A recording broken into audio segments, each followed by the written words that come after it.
tuning in to the online broadcast network, AFTERBUZZ TV.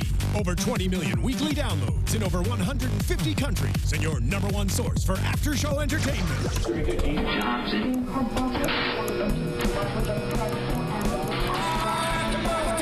AFTERBUZZ TV, the destination for TV superfans, producing after shows for over 300 of your favorite TV shows, interviewing celebrities and showrunners, and bringing you behind-the-scenes exclusives. All thanks to E! Entertainment's Maria Menounos, producer Kevin Undergaro, and internet leader Akamai. Now, let the buzz begin.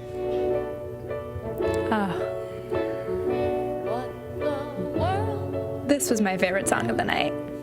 I mean, I feel like we're all mixed on our songs, but whatever. Hello, AfterBuzzers, and welcome to another Glee After Show. We're, of course, streaming live on YouTube today, and you can always find us at youtube.com/AfterBuzzTV, as well as on iTunes and SoundCloud. And use the hashtag ABTV Glee to reach out and let us know what your favorite songs were or what you thought of tonight's episode, or I should say Friday's episode. We're, of course, in season 6 of Glee, episode 6, halfway through the final season, as crazy as that is to say. What the world needs now, which is, of course, this song, and so fitting and appropriate. And I'm Stephanie Wenger, and you can find me on all social media at Stephanie Wenger. Hey everyone, I'm Marisa Serafini. I'm Roxy Striar. Where can I find you? Oh, you can follow me on Twitter at SeraphiniTV. And you guys can find me everywhere at Roxy Striar.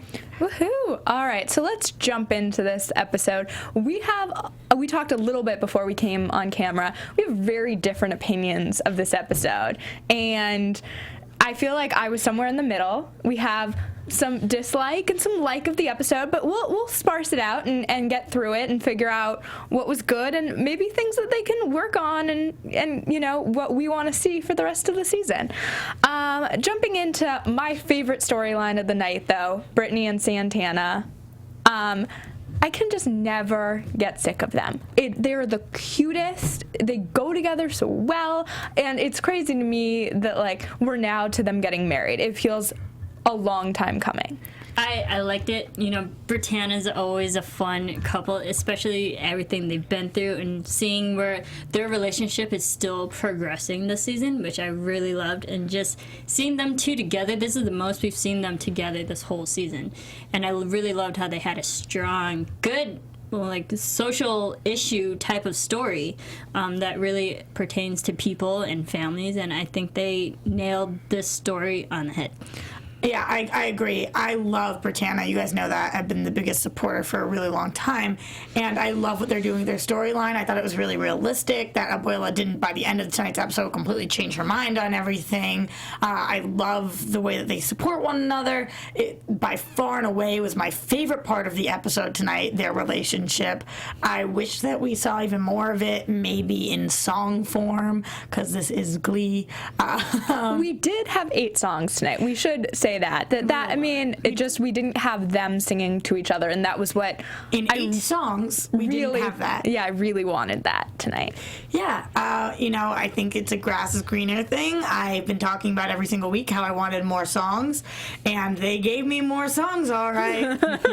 They really did. Yay! But I mean, it wasn't them two didn't really necessarily sing to each other, but it was for each other, and that's what I appreciated out of it. I also really appreciated that a lot of times we have these large social issues about families not agreeing with marriages and what have you, and they really brought it down to a personal level tonight, and I thought what an interesting way of kind of getting a close-up view of that, rather than being like, oh, some people believe, like, I think sometimes you get lost in, like, trying to present a social issue rather than how it affects the characters. And so I thought they did a great job tonight of seeing that Brittany really wanted to be there for Santana, and Santana ultimately wanted her grandmother there, but realized, like, there was a greater purpose in marrying Brittany. Right.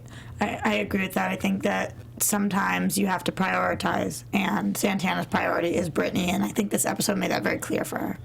Yeah, and I think it's also that Santana's realized that maybe her family isn't truly blood relatives. It's the people who will always be there and be supportive of her despite all of her life choices and whatnot. That's what real family means.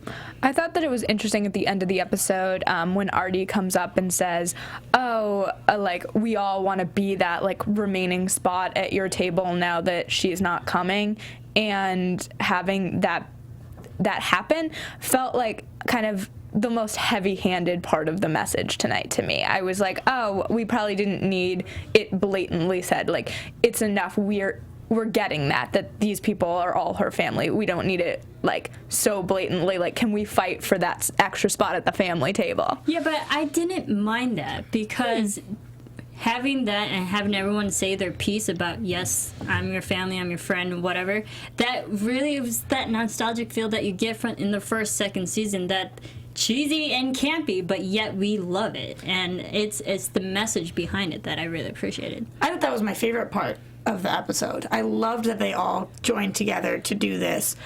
In theory, I think that it needed to be said, but it kind of read as like some sort of PSA. I don't even, it was strange to have them all on the stage and give their speeches.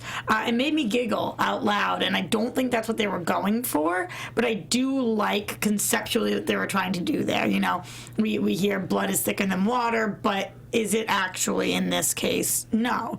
So I do like what they tried to do. I just thought that it was a little funny. Like, I just felt like I got that message, like the song and everything that was happening on that stage made that message clear. I didn't need the, like, I don't know, the articulation of it, I guess. The, like, okay, everybody, like, we're family now, and, like, I just felt like the message was clear to me. I don't know, maybe that's just my personal thing, and everybody out there is like, no, that was amazing, it was perfect. I love that they're family. I love that that's what it means. It just, that particular, I guess the lines were a little heavy-handed. I mean, I can understand where you're coming from. I think it's just, it was sweet and endearing in the fact that Santana literally had to pretty much say goodbye to a family member, but then gained so many more family members that she didn't really think she had. But do you think that they really gained them tonight? I've always felt like the Glee Club was, in a way, a second family to all these kids. Well, yeah, they are a family, but I think it's, again, it's the reassurance that because you don't have blood relatives, we're all here for you as your family. I also don't think she lost Abuela. I think that Abuela is going to show up at the wedding. Same here.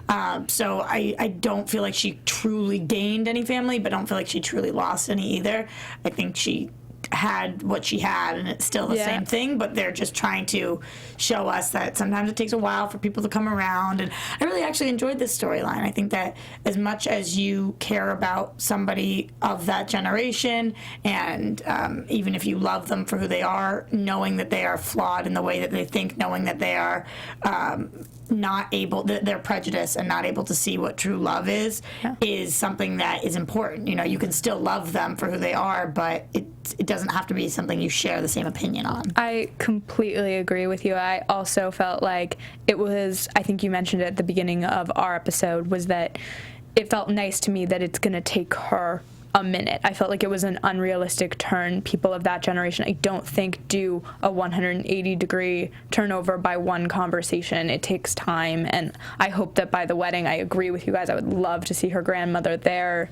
But I don't think that by the end of this episode it would have felt, again, that 0 to 60. Like, are we just always racing towards something? And so I think giving it time was really important. And I think they have given it time as well, because we also had the line that it's been 3 years since Santana last talked to Abuela during that whole coming out conversation. So Abuela has had time to think about it, still be against it, but then after a second conversation, she now has a little bit more time to come to her senses. I really hope she shows up. I think that would be just the sweetest moment. Do you guys think that what Brittany said was too harsh about calling it a cranky old bitch or whatever it is that she said? Right. I don't think, like, coming from where Brittany was coming from, I don't think it was meant to be mean and malicious in that way. It's just, that's how she's blatant and upfront about that kind of things, but in a quirky way. So I think that was just Brittany saying that type of line. That's funny. No, I mean, I think also it was at a point where, what are you going to do? I think she had to stand up. Otherwise, we would be sitting here talking about how she didn't stand up to the grandmother, and she, you know, just kind of went back to life and just kind of ignored the fact it happened. I felt like, as harsh as some of those words seemed in the moment, it's like something where we would be fighting the exact opposite way if she hadn't have gone there. Yeah, but it was also a way for our current generation, the younger generation, to understand it. We understand where Brittany is coming from. It's like, yeah, the older generations, unfortunately, they phase out because of death and whatnot, and it's the new generations that is more understanding of everything. There was definitely a grander message. Yes, and I think it was just the way that us generation could understand it.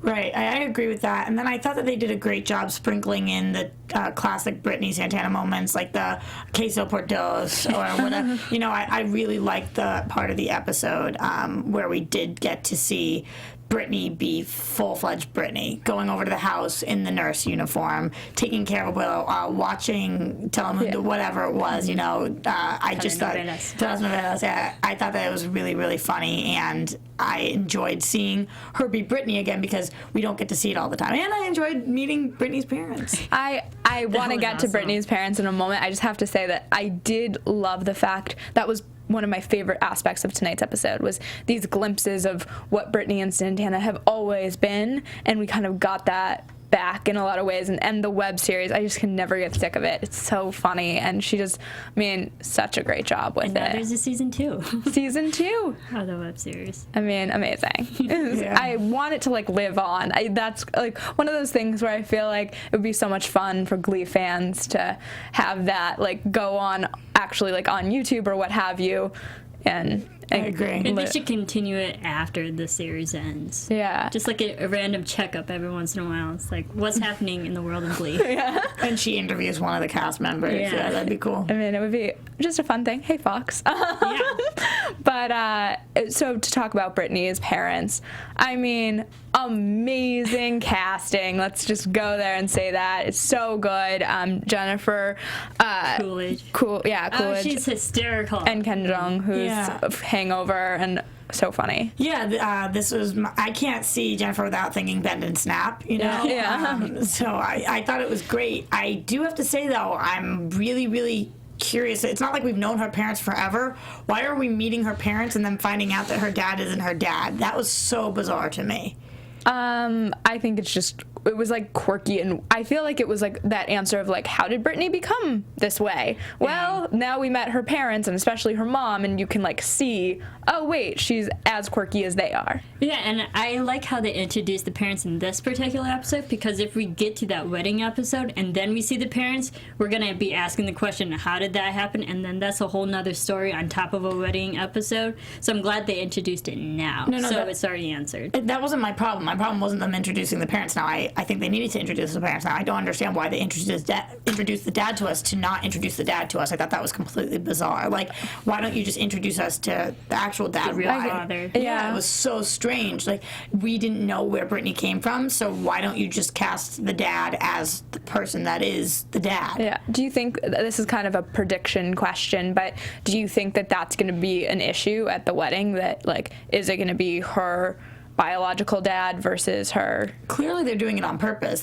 I mean, if they don't ever mention it again, it's truly bizarre. Obviously there's going to be some guest role or something, like something's going to happen where they're going to bring it up. I just don't really care about it. Roxy, were you the one who screamed out Michael Bolton? You were. Yeah. Michael Bolton. That was your... When it was going to be her real father, I was like, oh my God, she shares a dad with Sue's kid. This is amazing. But that's not who it was. No. I mean, it'd be interesting. I can understand where you're coming from. But I think it might just pose the question when it comes to the wedding. One of the most important things is the father walking down the daughter down the aisle. So I think if they've already introduced the fact that who's the real father, it might just be the bigger surprise when it comes to the wedding. Oh, it's this guy.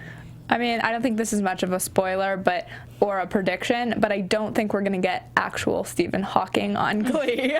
So Probably not. no. So it's strange. Why? So, like, why is that? That was the weirdest part to me. Like, with the theory of everything right now, like, why are we making Stephen Hawking her? Because I guess that's brilliance. Like, that's where the smarts come from. I mean, that's the only reason. It would just seem like a really weird choice to me. I think that putting the storyline in was a really weird choice in general.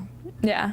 All right. Well, that's fair. Let us know what you're thinking. You can go on iTunes, rate, comment, YouTube, our Twitters. We check everything, and we love reading what you're thinking. It's the final season, and as I said at the top, I can't believe we're 6 episodes in, and there's only 12, like halfway through. I know. What's going on?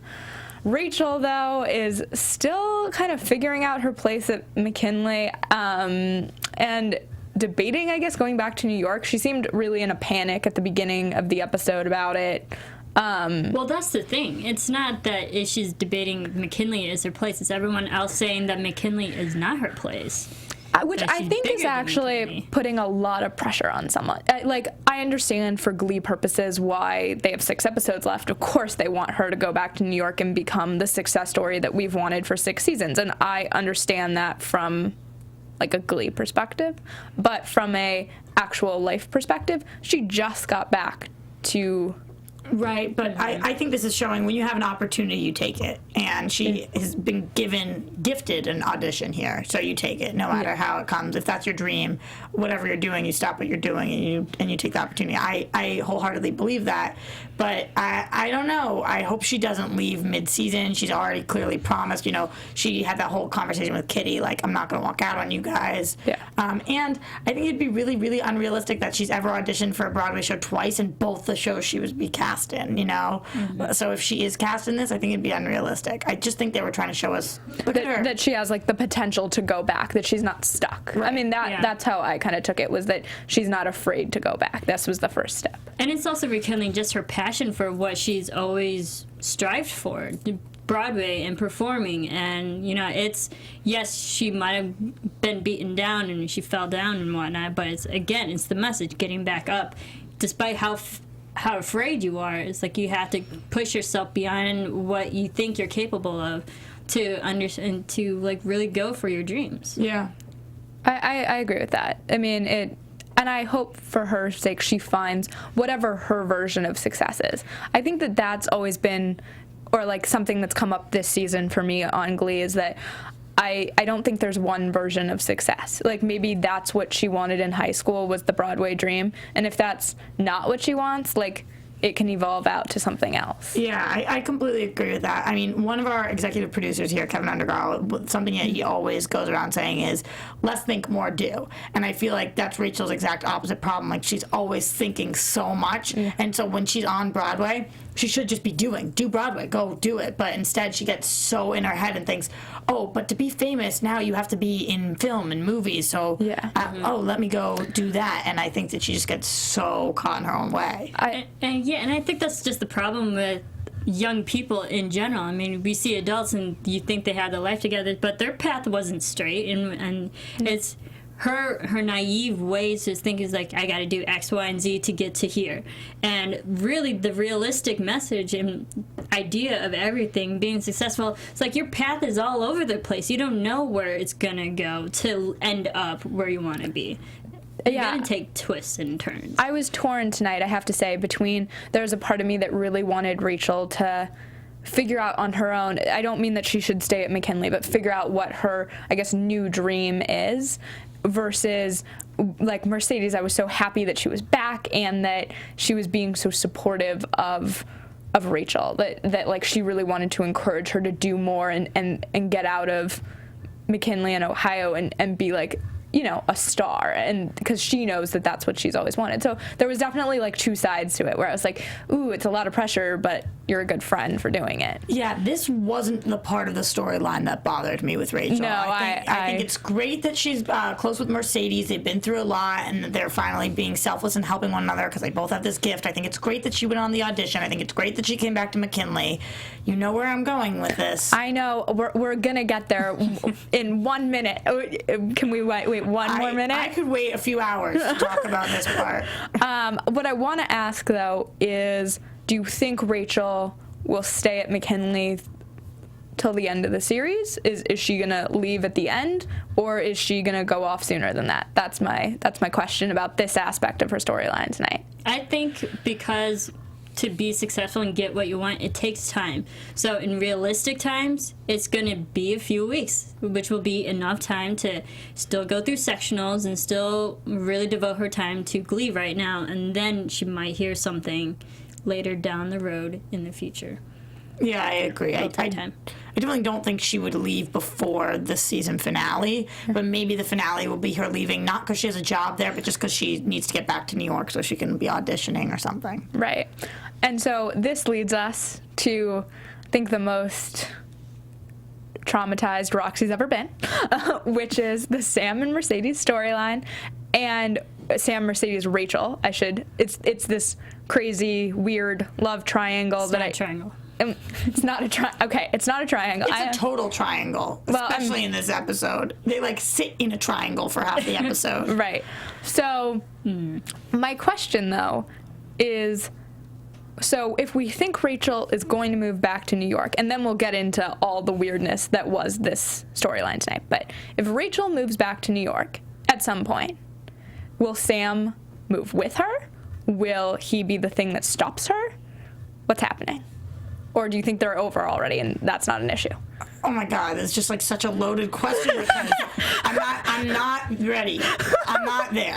I understand. I wanted to start with a crazy question and then we'll break it down. Marissa, you take this one. Okay. I think I can understand why Glee is pairing up Sam and Rachel right now. It's sweet. It's endearing. It gives the audience something to root for right now that rekindled hope and love and whatever. But I think Sam's the kind of person to realize that Rachel's talent is so far beyond what McKinley and that hometown Lima is, and that I think Sam is old enough to realize, no, you have big dreams. I'm not going to be the one to stop you. You go after your dreams.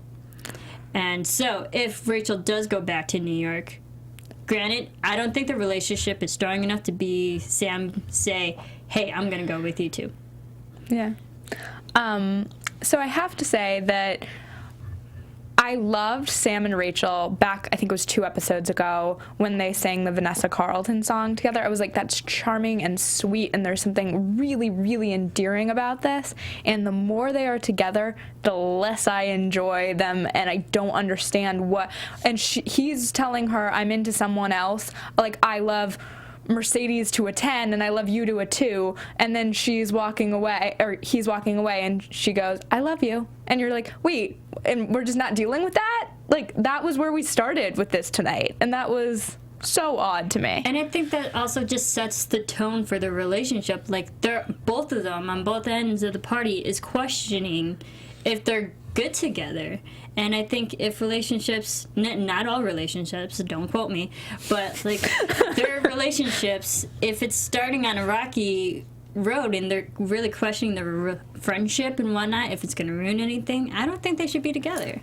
All right, I'm going to go on a little rant, and I'm going to preface it with the fact that I understand there are people out there that ship Sam Sadie's, and I understand that there are people out there that ship Sam and Rachel now. So I happen to ship none of those couples. I'm not into any of them, and I'm sorry if you do, and clearly you guys are in the majority right now because that's what's going on, but I don't understand why we have to put Rachel with somebody. I don't get it.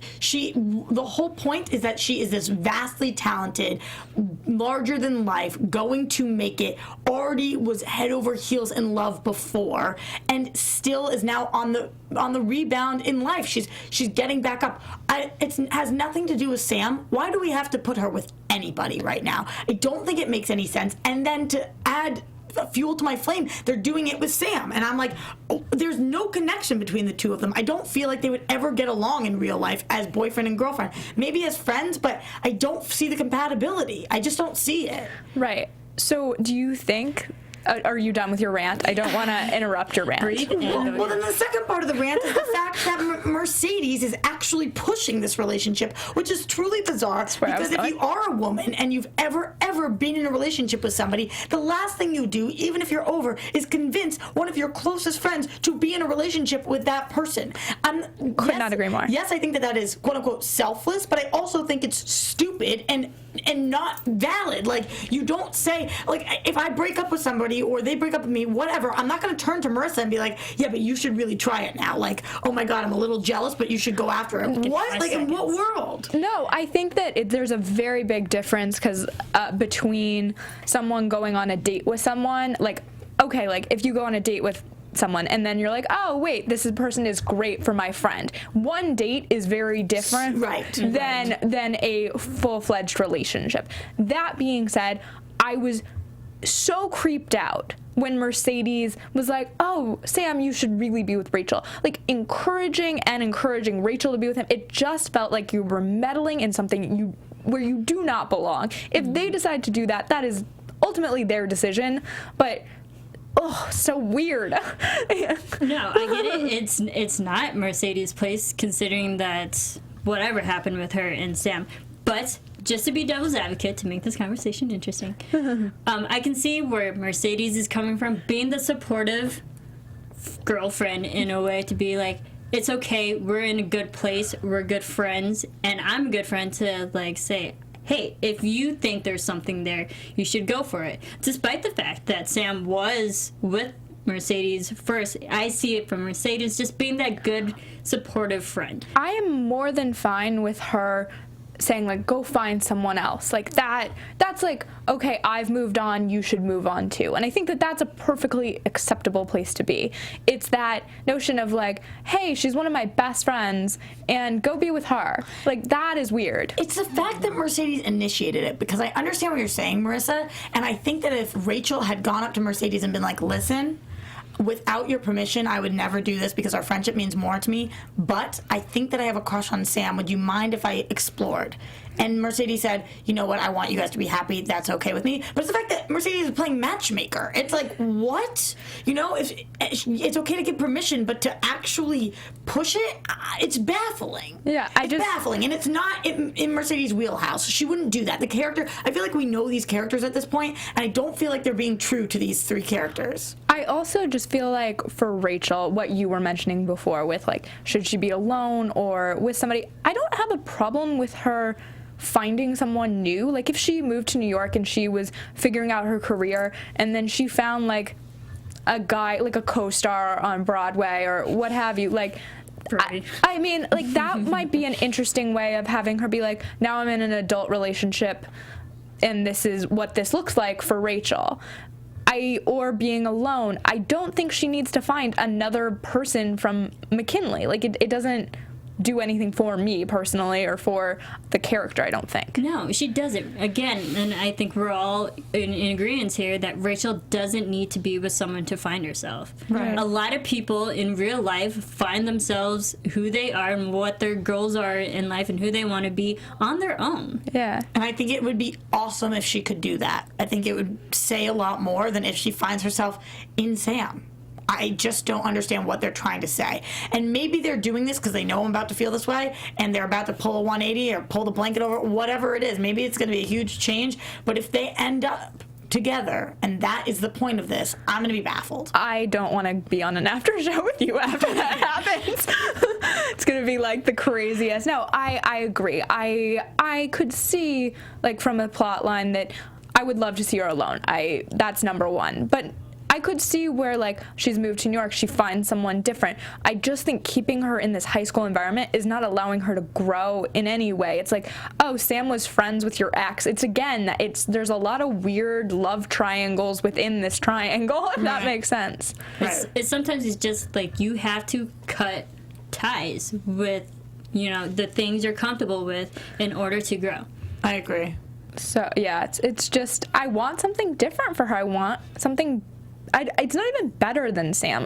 That's not really because people have been tweeting us about better, and I don't think it's a better match. It's like a different. It's There's just something different. more Yeah. out there for her. I agree. Come on, Glee. Pull through for us.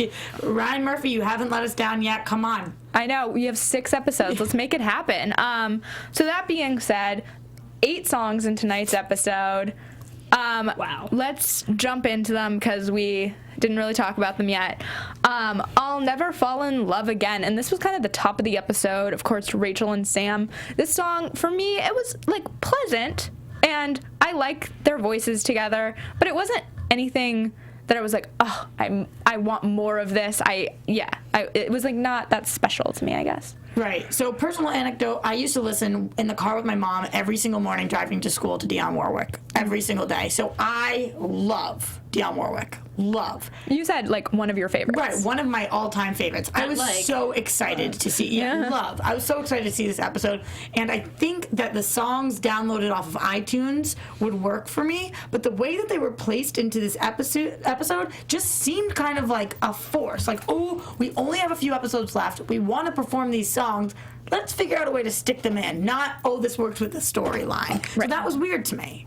I mean, what did you guys feel like all the songs had a place tonight? No, there were some definitely weird cuts into songs, and also just like kind of in the middle of a scene, you would cut to a song and then cut back to the scene. It just felt like weird cutaways to songs in a lot of ways. That's what Glee was known for, spontaneity songs. I mean, whose life breaks out in song? No one's. That's why we love Glee. So that didn't bother me at all. The fact that we only had 20 seconds of dialogue before the first song, I was like, yes, this feels like old Glee. Granted, the first song, just to start off the episodes, like they're wandering around high school and whatnot, it's like that was misplaced. And then again with the story on top of that, I didn't like the first song and how it was executed, only because we didn't like the story that went with it. Yeah, I totally agree with you that 20 seconds in having a song, I have no problem with that. I love the fact that we did get 8 songs. I love the fact that we got to see some variety in them, but I didn't feel like this message, I'll never fall in love again, is the point of the show. Or these 2 characters. I don't know. It's weird because the voices, the actual like makeup of the song, I really enjoyed. Right, off iTunes. Yeah, all of the issues around the song, I completely agree with you guys. It didn't. There were things that didn't work about it. Right, and I have to say, I felt like Rachel and Sam were a little low energy on this one for such an energetic song. I don't know. I think that these characters are seeing, or the actors are seeing the end of the show, and maybe they're stressed, maybe they're sad, but I feel like the energy wasn't there. And it's also just the message of the song itself. If Glee wants the audience to root for this romantic relationship, why sing a song about saying I'm never gonna fall in love again? It's a straight. The irony. Song choice. It's okay. Yeah. Song choice. It doesn't work. So, Baby It's You. Okay, so Glee rarely confuses me. Like, I understand Glee. I've been watching from the very beginning. Love Mercedes' voice. So happy that she's back. Can't reiterate that enough. But such a weird moment that I cannot figure out. So please explain it to me. What I had to write down was why, everything why. Yeah. Like, except for the costumes nailed it. Yeah. The actual thing, I don't know why. If Mercedes is going to try to pick a song to get Rachel back into it, I didn't know why it was this one. And we just got like a little doo-wop, and I was like, I guess, again, off iTunes maybe, but what? Who picked this? I had a hard time. I mean, the singing was fun. The costumes were fun. It was definitely an ode back to the 50s, 60s. That great. Right. Burt Bacharach is the inspiration for all these songs. Yes, we get that.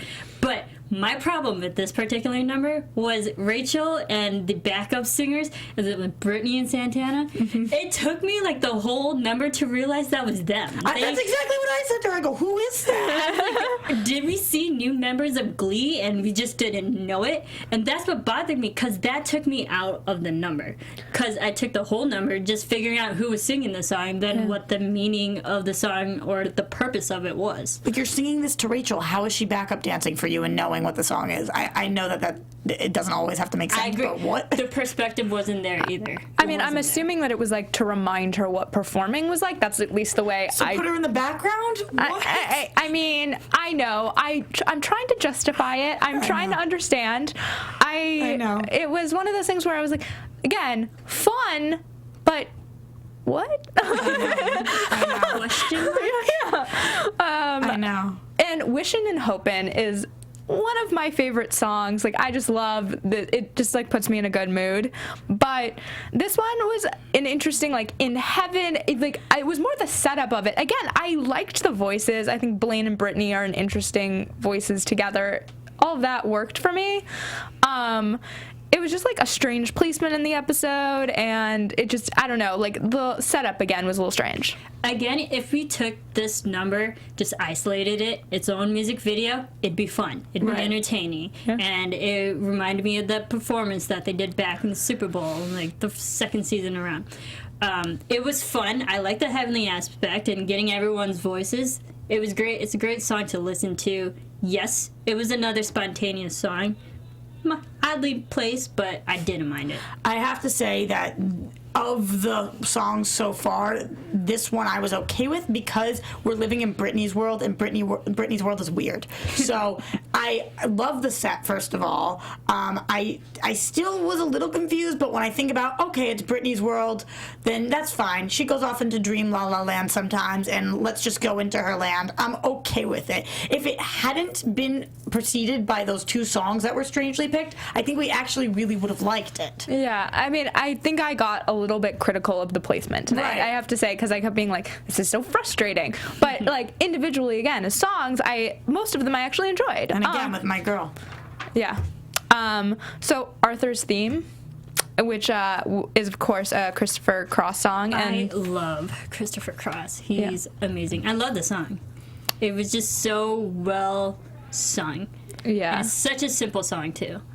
I liked everything I think that Blaine did tonight. I thought was really great. So this was Blaine and Artie and the New Directions, and I liked it. I thought it was a cute song. I liked the cutaways to Rachel. That was my favorite part. Yeah. I like that we got to go back to New York for a little bit, you know, because I do feel like we pulled out of there so fast. You know, we pulled the plug really quick. So I did like to see the flashbacks. That was nice. Yeah. And the lyrics of the song totally worked. Like, fall in love in New York. You Yeah. fall in love with what you love in New Yeah. York. It was a little literal, but that's okay.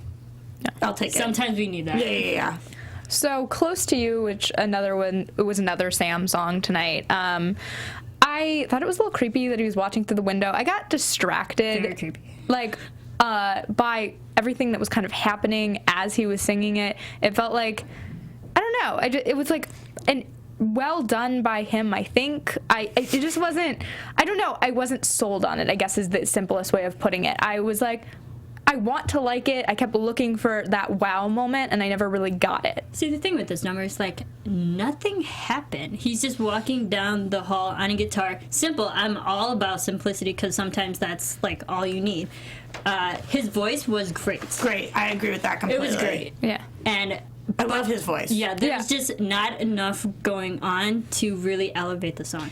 It demeans his love for Mercedes. Supposedly he loves her, and he's staring at her, but then later on he doesn't really care anymore, and he's ready to move on. So I just felt like if you are so obsessed in love with somebody that you're staring at them through a window, Yeah. and then we're going to see the rest of the storyline, didn't work for me. But I have to say, and I know I'm repeating myself again, but off iTunes, great song. Yeah. His voice is great. I really enjoy this song. And I think we talked about this before, but Sam,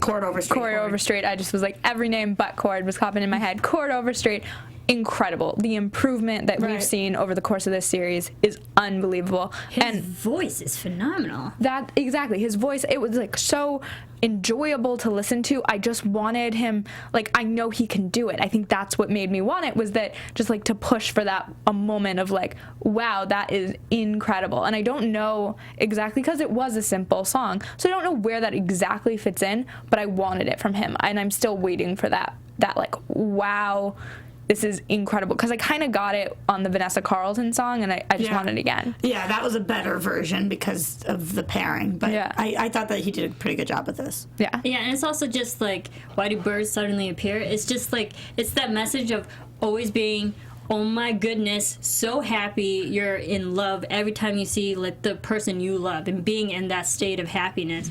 And we don't get that from Sam every time he's with Mercedes. It's just, it doesn't reflect what he's feeling. Right. No, I agree. And Alfie, which is of course the I Santana. think we switched, we skipped Promises, Oh, Promises. sorry. Yes, Promises. it's literally right above it. My eye just slipped down.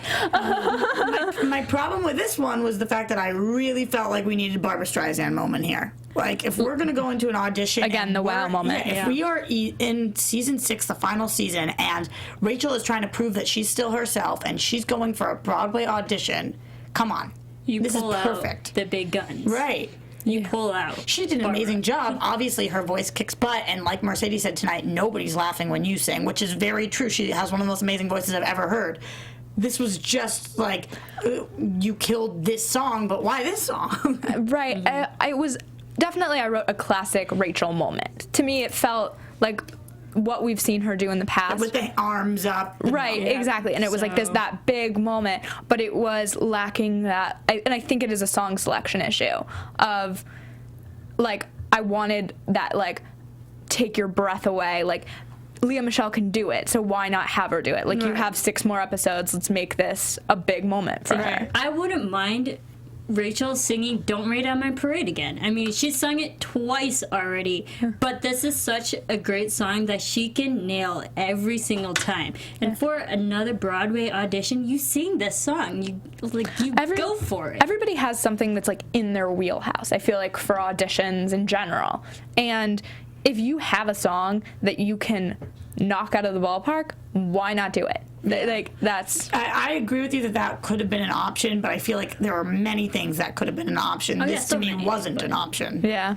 All right, well, next time we'll get more Lea Michele this season. It's fine.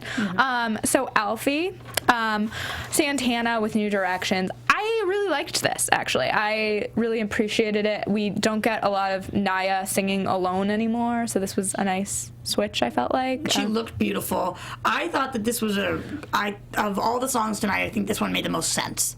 Yeah. Why they picked this song, this or the last one.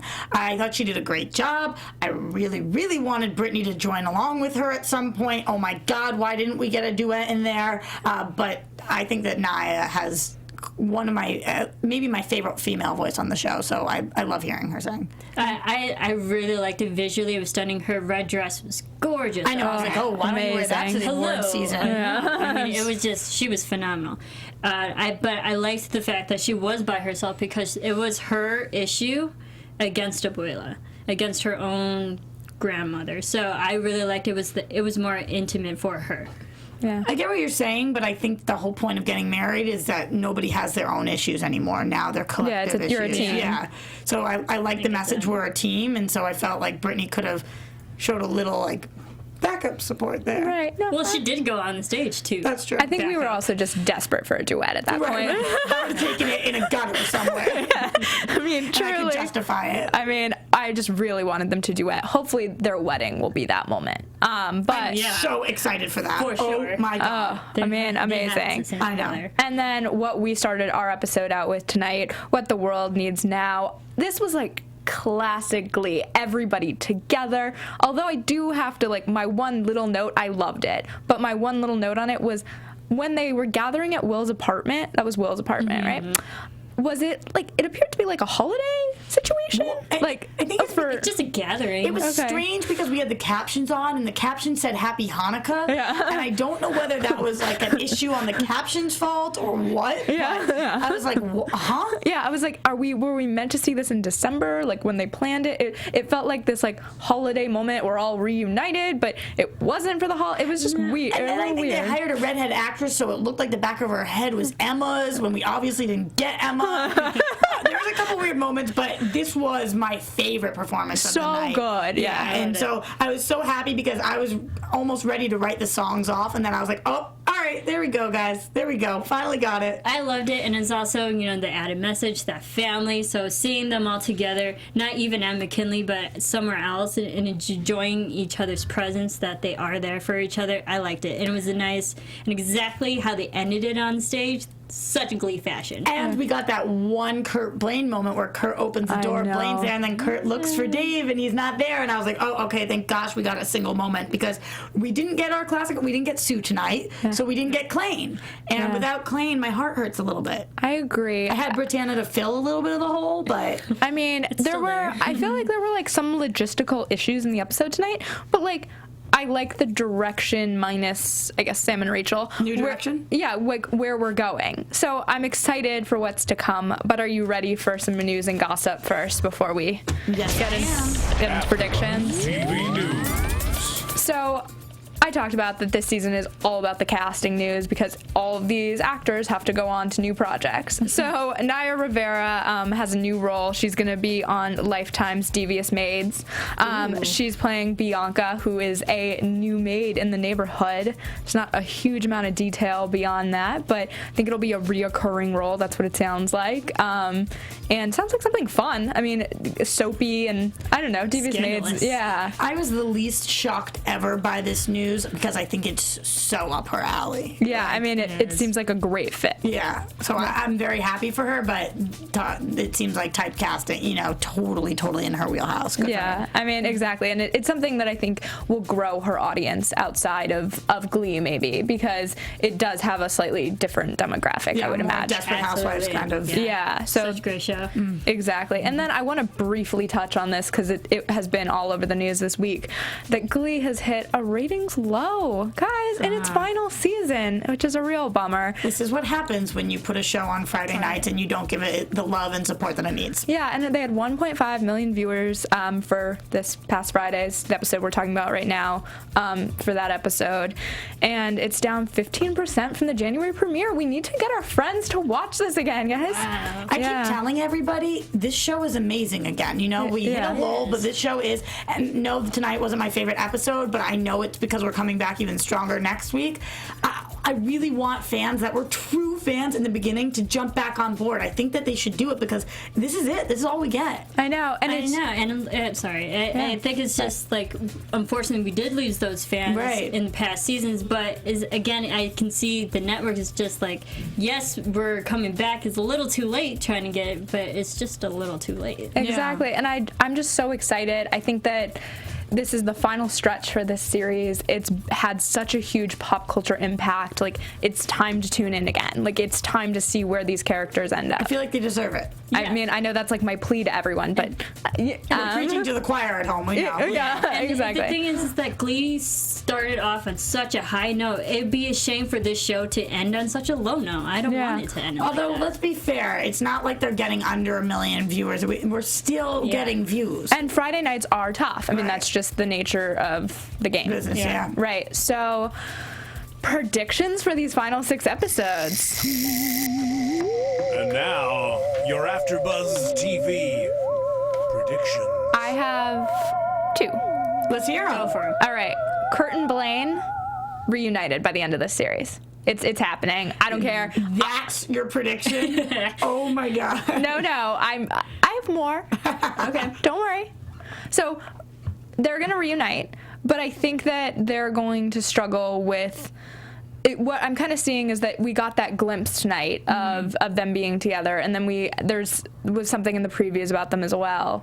But I think that it's going to be interesting to see how they reunite. I don't know the answer to this yet, but I want it to be soon. I think that's what I really want, is not in episode 12, in episode 7. Yes or no, do we think that they kiss next week? We saw, obviously, in the prediction, Blaine's kind of leaning in. Yeah. Do you think there's a make-out or no?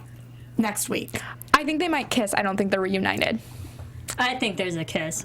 And because sometimes a kiss is all it takes. No, I think Blaine leans in and Kurt pulls away and is like, you're still with Dave or something. I just don't want this to be something where it's like How I Met Your Mother, where in the last 4 seconds we get this. I want to see it for longer than in this. I had forgotten about that. Oh, you just broke my heart all over. I know. So I want it to be something where we're actually in this for a minute, and there's only 6 episodes left. So that's my prediction, is that it's more of a desire of mine, I guess, than it is an actual prediction. But I really want this to happen sooner rather than later. Yeah. I mean, we mentioned it earlier. I think because it is the last few episodes, everything should get tied in a nice, neat bow. So I think for Santana, yes, we're going to see Abuela come back again. She might not fully support it, but she does love Santana, and she's going to be there to just, be there. And so we're going to see Abuela again. And I think Rachel is going to get maybe a callback. Maybe this audition doesn't land her the role in this particular Broadway, but who knows what auditions can do. Those people can take the auditions and throw you somewhere else on another production that she never thought of. Yeah. So, and then once she goes back to Broadway and back to New York, and this might not be a prediction, but just a hope, that I would love to hear a voiceover of Finn. Just to, because Finn was always the one supporting her, and then her physically back on stage, she can just hear Finn talking to her. You give me chills. It would be amazing. I would love to see that too. Obviously, I'm most excited for the BriTANA storyline, but really what I'm looking forward to right now is what's going on with Beast.